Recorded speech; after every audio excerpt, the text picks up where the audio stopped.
I have been to Netroots. I started in 2007. Used to come every other year, and I've been to all of them since 2013. And I usually come with a vague idea, writing something not cliched about what's going on the left, and then write a story that maybe is more cliched than I wanted. The best journalistic experience I had was 2015. Bernie Sanders and Martin O'Malley got interrupted by Black Lives Matter protesters. I don't know what sort of this time. Luckily for me, I don't really care who's running for president. Someone will run for president later, so I'm mostly auditing panels on how people are going to organize to beat not just Republicans, but kind of threats to voting and things like that in 2018.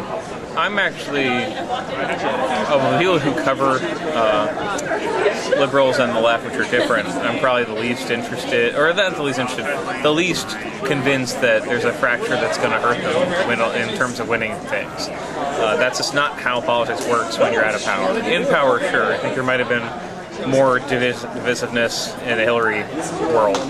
In this one, I think there's a lot of fighting then coming together around election, and I'm pretty deterministic about elections. I think it's not so much about percentages of what the electorate was, it's what you can turn the electorate into. And anyone older than 8 years old was there when Barack Obama changed what the electorate was and won that way.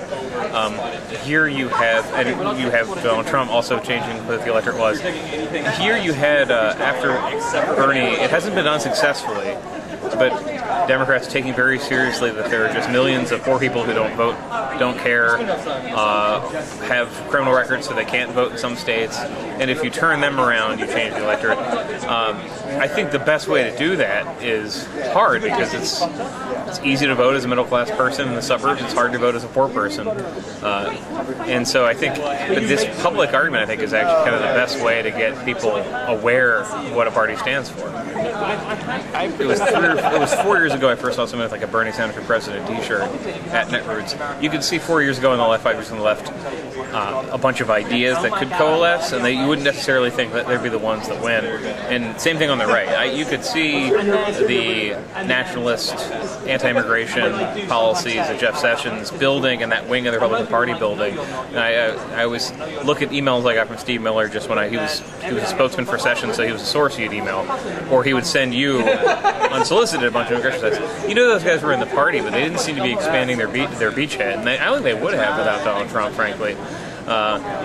Remember, the thinking of the Republican Party after they lost to Obama was we need to win in a diverse country, and this bet that Sessions is making that you could win if white voters everywhere voted like white voters in Alabama, that won out. It won out because of this strange combination of factors that I think would be tough for them to repeat, frankly.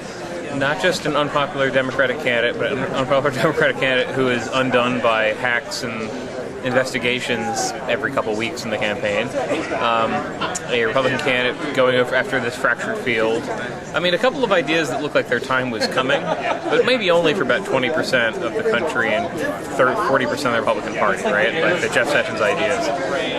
What they revealed, which I've always been a believer in a strong party system, at least in America, certainly in our system. What it revealed is if you take over a party, most of the party goes along with it. We don't do splits anymore. But yeah, everyone in the media, I'm in the media, but took seriously until Trump just wouldn't fall in the polls, rejected that. And it just turns out if you win the primaries, people are, well, we want to win, so we'll go along with this.